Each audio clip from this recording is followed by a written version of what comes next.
Hello and welcome. This is Margarita Crystal Lotus, and today we are going to talk about the chakras. And this is the second episode in our series of chakras. And today we're going to talk about the second, or the sacral chakra. And with me here today, I have my friend Rosanna Martella. Say hi. Hi. Yeah. So why do we do this hangout about chakras? We want to make sure that people are understanding that chakras are the things that runs our life, and it's very important to know so that we can actually heal the problems in our lives. So I am Margarita Crystal Lotus. I work with women who are stressed and overwhelmed, and I help them to get over these emotional problems so they can find new relationships and even get a new job or a flourishing career. And Rosanna, over to you. Hi, I am Rosanna, and I am a health and nutritional counselor. I have been in sensitive and intuitive, working with people for over 20 years, and I do acupressure, shiatsu massage, and distant healings, and I specialize in gluten intolerance and celiac disease. Okay. So let's dive in and talk about the second chakra. And some people have called it the damnation chakra or the celebration chakra. And a little bit later, Rosanna's going to explain what that means. But first of all, what are chakras? And in particular, what is the sacral chakra? Chakras are energy wheels that are attached to our spinal column, and they're connected to our glandular system, and they're energy. They're energy wheels that allowed us to function and to connect with our body, internal body, with the external world. They are the second chakra, particularly, is located in the lower abdomen, and it is near the sacral plexus. And the second chakra is the center of the feelings, emotions and pleasures, intimacy and connections, movement and change. Yes. And so how does the second chakra develop? Let's say when the little baby are growing, what does the development there? Yes, the second chakra develops from between the 6 months old to 2 years old. And the tasks of this chakra, it's exploration of the world and locomotions, because that's when we start to walk around and explore. Yeah. And what keeps the chakra healthy and moving? What is it? Well, first of all, we have learned to learn how to separate our attachments from mama, because until 6 months old we depend completely from mother. And so as soon as we start to move around and to see the world around us, we learn how to be separated. But it also deals with safety and support and emotional security, and it's like we explore the environment around us, and it gives us self-gratification. Yeah.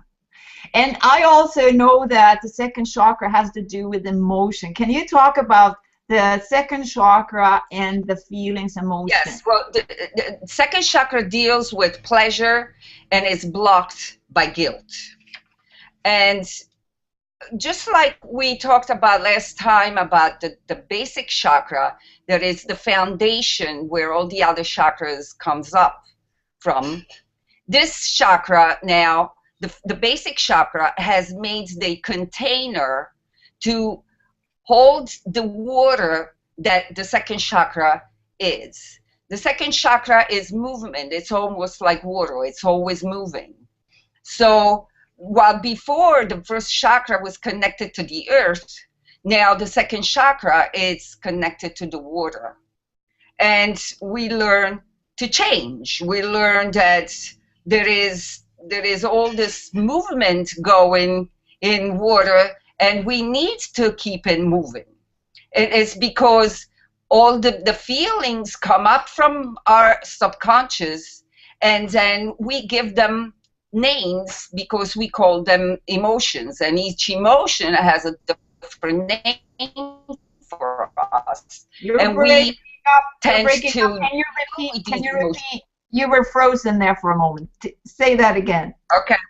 Where did I freeze? I don't know. But anyway, this container of water now, it's full of feelings. The feelings that they come up from our basic soul. And those feelings become emotions. We turn them into different names. And these names are either good or bad, because this is, in this world, we have this polarized world that was created by people before us, that came here before us, and they made this polarization between good and bad, light and dark, and all of this, it's making these emotions either good or bad. So as a child, when we are just learning how to deal with all this, we recognize that certain emotions are not good. So we don't even want to acknowledge them. Or the other emotions that are good, like being happy and having fun and all of that kind of stuff, that is what we want. But this way, we completely forget that we need to move that water. We need to move these emotions. As they come up, we deal with them and we enjoy them or not, and then we need to let them go. But if we demonize some of them, then those emotions, they get buried in our subconscious, and that becomes a trauma. So you mean that we suppress them inside? Yes, we stuff them down? Right, and that brings out the guilt. Ah, okay. Yeah, so talk about the guilt a little bit more. Well, when the person feels guilty, then there is this other added thing to the trauma, that if we are not treated the way we should be treated at that age, we find that it's our fault that mommy is angry, or it's our fault that mommy and daddy are fighting, or it's our fault that mommy comes home from work and she doesn't want to play with me.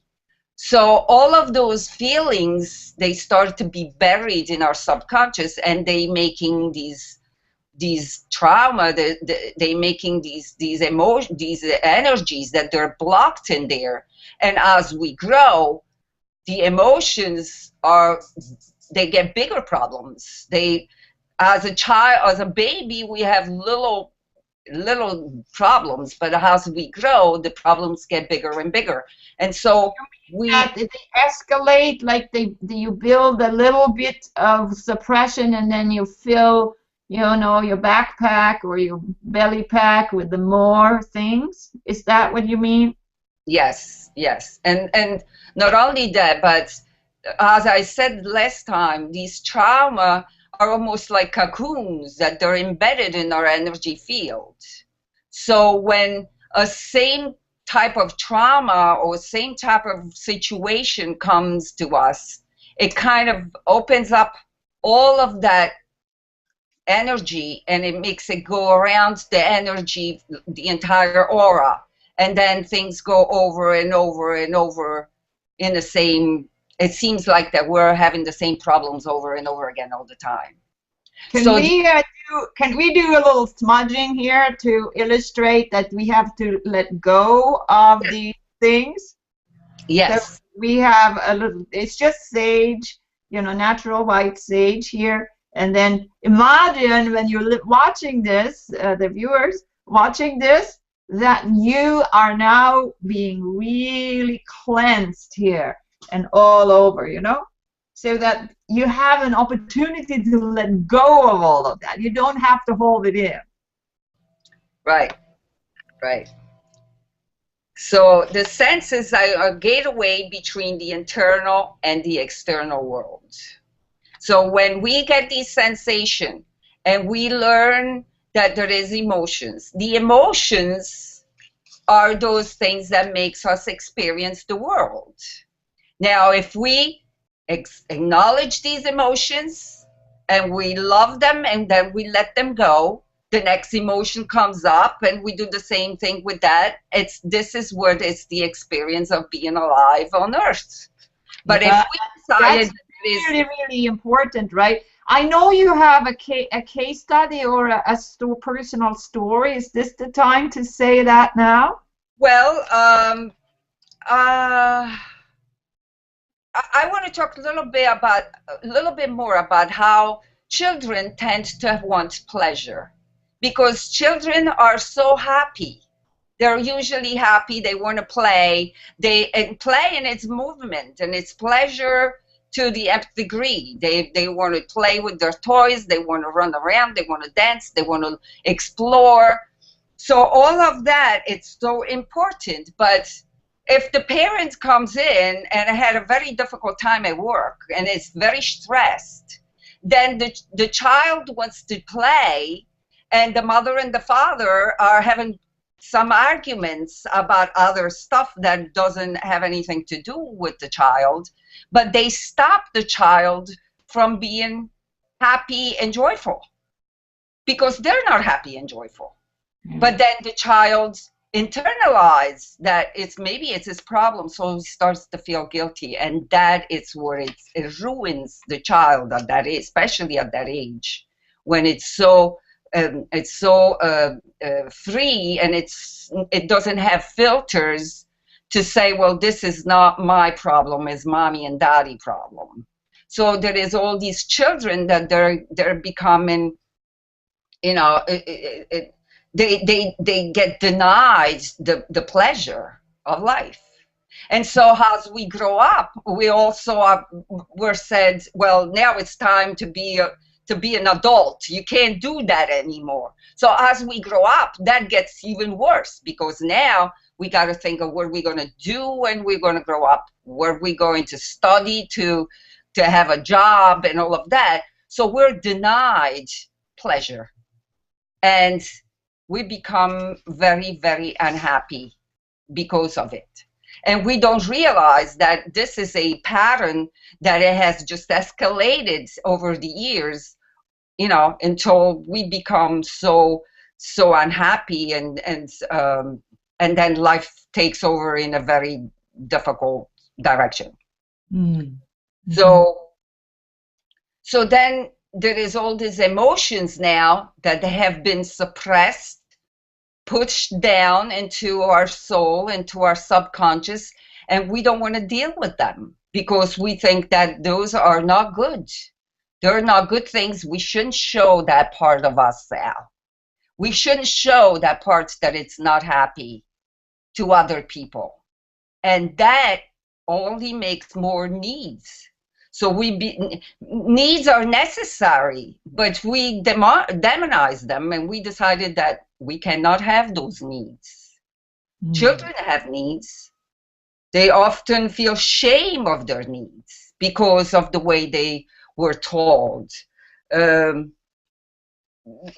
Parents maybe have not been able to meet their needs. Maybe the mother was divorced and she was the only person bringing money at home, and they didn't have enough money to go and buy things and to do have vacations and have happy days.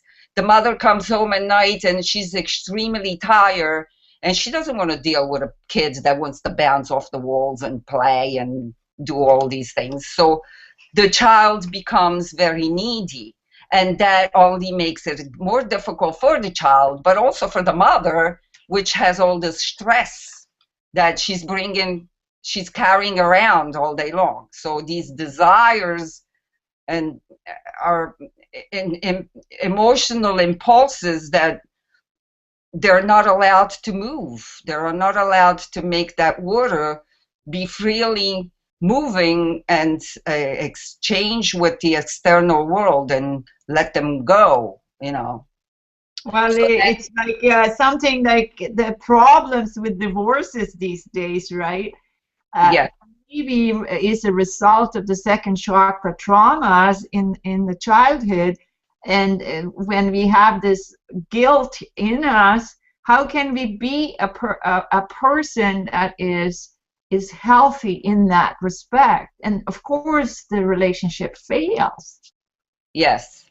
And not only that, then this shadow, that all these emotions that we don't want to even acknowledge that they're there for us, it becomes a dark alley where people just don't want to get in.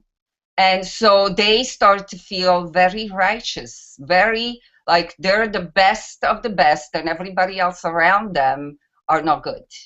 So they project into others their shadow in order to feel righteous themselves. And that it's a very uncomfortable thing for the people that they're friends with them, the people that they're around them, because the other person feels that this person is judging them in the wrong way, and that makes it very hard for that person to continue to have a good amount of friends, because friends are starting to leave when they're feeling that the person is being very judgmental, and that person is putting them down or offending them because of these shadow emotions that they have within themselves, that they project in others so that they can feel good about themselves.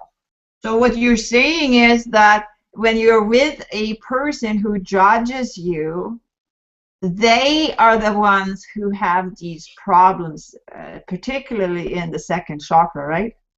Yes. And the more the other person, the friend or whatever, it's emotionally balanced and it has this intuition, that person feels that is being judged.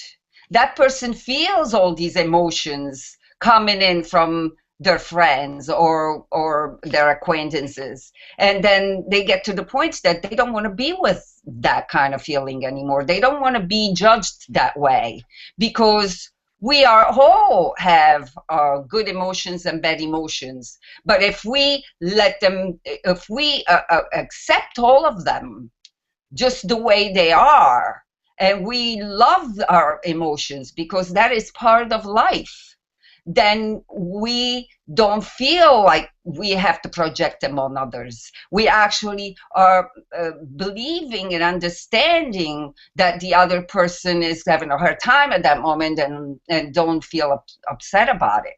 But if that is happening over and over and over again, it gets to a point, after years of rejection and guilt throwing at them, then they don't want to be with that person anymore. So these people, they become very lonely, and they close up into their own shell, and that it's also no good.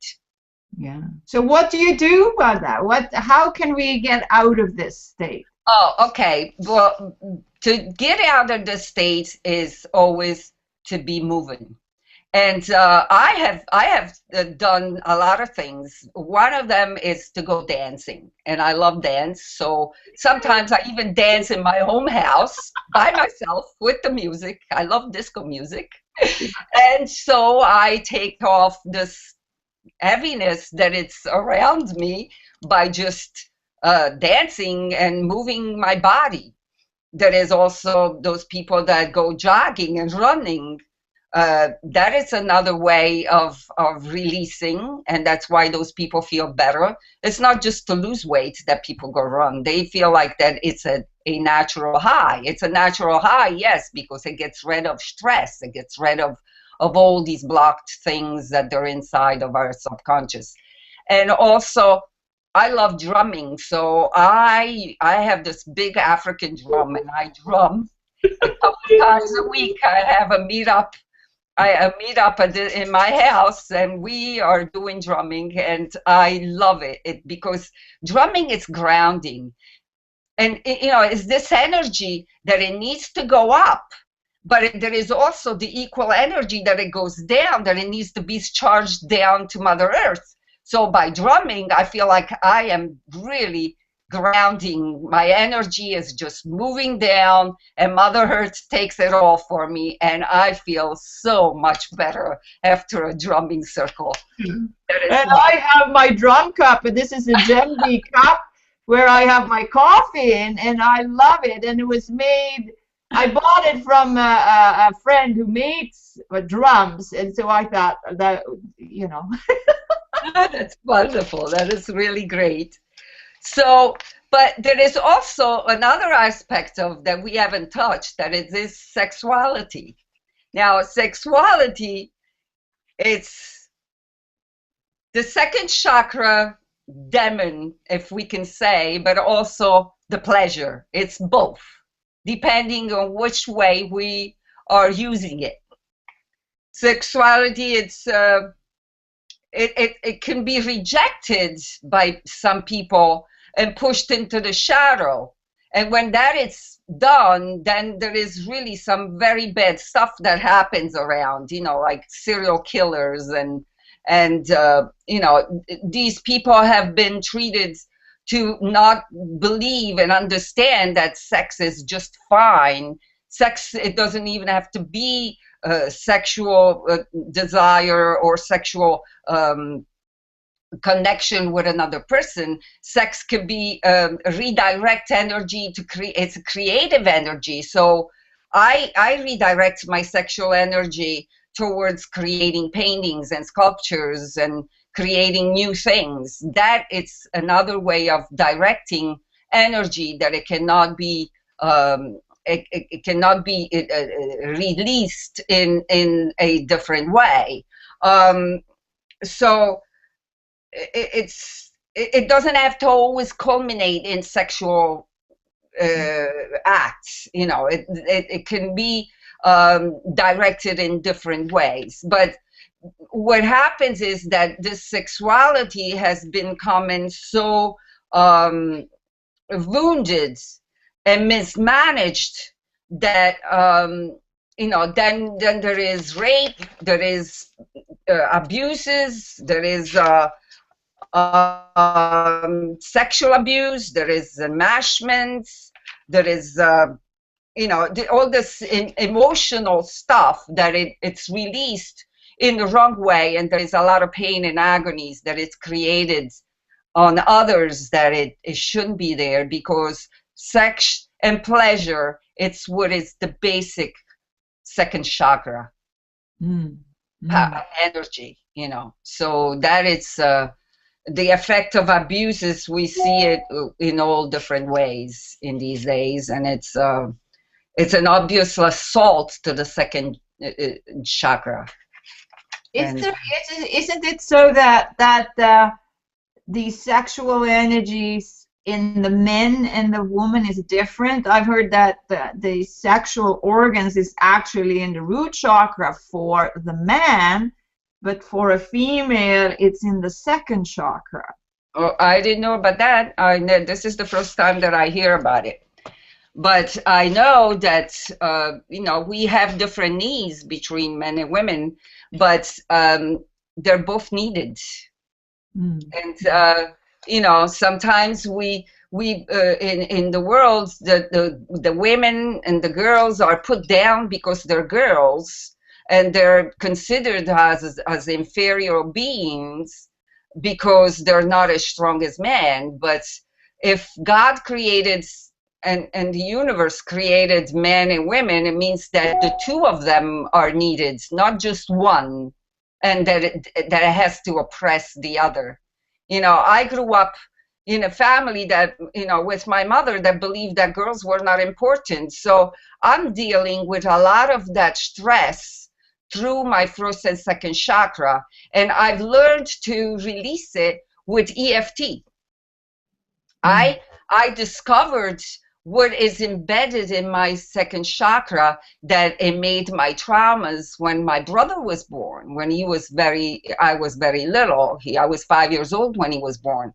And I started to realize that my mother loved him and cared for him in a different way and a much more stronger way than she did with me. So that created a big trauma in me. And that was all the guilt that I had accumulated as the result of that trauma. So now I'm still working on it. I'm working on releasing it and release this hate that I have for my brother, because I feel like he has stolen my mother's love. And that is huge. that I is a think that's thing. a big problem for many women. For all the women in the world, we have been put down for so many centuries, so many millennia. It's time for the world to wake up to the fact that women work from their heart, while men are not working from their heart. They're working from their mind, which is all, you know, it's all another story. So it's only when these two energies unite, these two energies are put together to create, that's when peace on earth can become. Because men don't know when to stop. They're only going for the war. They only go for the war machine and the fight. And we have to be there to tell them it's time to stop. Yeah. It's got to stop. This is not the way to live. This is not the way to live happy within us, with each other, and with our children. This is a new world that we have to create, and there is the energy now around to create it. So we have to understand it, and we have to project it, and we have to believe in it, and to bring love within ourselves so that it can come out. I get an idea here that, like, in order for the harmony on the planet is going to be established, each woman has to heal the problems that is in the chakra system, and in particular in the second chakra. It's very vulnerable. Yes. So as chakra healing, when you do it, I'm talking to you who's watching here, is incredibly important, because if you heal with some of the things we've talked about here, you make a difference in your life. Definitely. And I want to ask you, you had the case story there before. Can you share a little bit about that? Which case story? Yeah, with the Lyme disease and what happened there. Oh, yes. I have been, I don't know if people know, but if they go to the Health Mood, they can read my story. I have been bit by a wasp more than 20 years ago, and I had an anaphylactic shock, and I almost died. As a result of that, I ended up having grand mal seizures, and I was diagnosed as a epileptic. I took medicine for 3 years. Then I decided that the side effects were going to kill me before the seizures were. So I decided to go into a natural healing modality, and I learned how to heal myself, and I am been free of that problem for many, many years now. I also, in the recent years, I live near the woods, and there is a lot of deer, and I end up being stung by ticks, and I had Lyme disease. So one day a friend of mine brought me a book from Louise Hay, and while I was looking through it, I said, well, let me find out what it is about these insects and these little animals that they are biting me all the time. It looks like that, I'm very prone to this. What is this? And I discovered that what Louise Hay says in her book is that I have guilt I feel guilty about the little things, the little stuff. So that opened up me to my reality of this guilt that I'm carrying around from who knows when, from when I was very, very little. So I decided to acknowledge that guilt. I started sending love to that guilt, especially if it was for little teeny things. It was not even for big, gigantic stuff. So now, as I go through the day and through my life, I am aware when I am thinking about being guilty about some little things. And I completely send love to it and discharge it and send and let it go. So I'm learning how to be guilt-free. And that was because God or the universe was sending me all these little insects to really hurt me. And the pain was tremendous, but I overcame, or I was able to overcome all of that. That is so amazing. You know, like to just heal that, and I assume it's the most of this guilt is in the second chakra, right? Yes. So this is right along with how Yes. to heal that. Definitely it is. That's so amazing. So we're coming to the end of this episode, and Rosanna, can you give us some takeaway of the second chakra? What we need to know about it in essence? Well, we have to know that the second chakra is it can be healed in a natural way, and the healing process can take place on its own if we allowed it. So we have to go within us, go find our shadow, go find those things that we don't want to deal with. Send love to it. Send love and light to all of these blockages that we have, all these emotions that we have denied that we have. And as we do that, the energy of the chakra naturally will bring up these emotions, and it will release them as we move, as we exercise, as we walk, as we dance, or we're whatever. That is a natural way of the chakra to discharge whatever is buried inside of it, that it's like, you know, it's like a trash can. You don't want to keep things in a trash can for too long. After a while, it stinks. So this is a natural way of the chakra to release. But we have to acknowledge that there is a problem there, that there is stuck emotions there.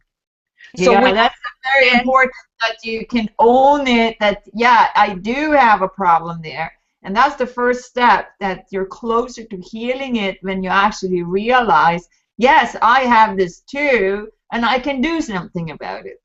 Exactly. It's got to be a conscious acknowledgement that, you know, I acknowledge that I have guilt stuck in there, and I acknowledge that, and I love myself anyway. And I'm sending love to this part of me that I haven't been looking at. So that helps. And so that's why I'm saying it's the chakra of movement. So in order to get rid of those blockages, we have to move, we have to dance. Just think about the American Indians. They used to have a dance for anything, for, you know, bringing the rain or healing. The shamans, they used to have the drums and drumming, you know, and dancing to these drums and these beats. And that is a healthy way of getting rid of illnesses and getting rid of blockages that our bodies in this modern society has created and has emphasized, you know, in using medicine and chemicals, which they're not needed. It's through understanding and knowledge of how we are made and how we are being, then we heal all these terrible illnesses that are around us. Yeah, that is so cool. Thank you so much, Rosanna. And the next episode, we're going to talk about the solar plexus chakra, right? Yes. And yeah, so look out for that, and thank you so much. You're welcome. Okay, bye. Bye.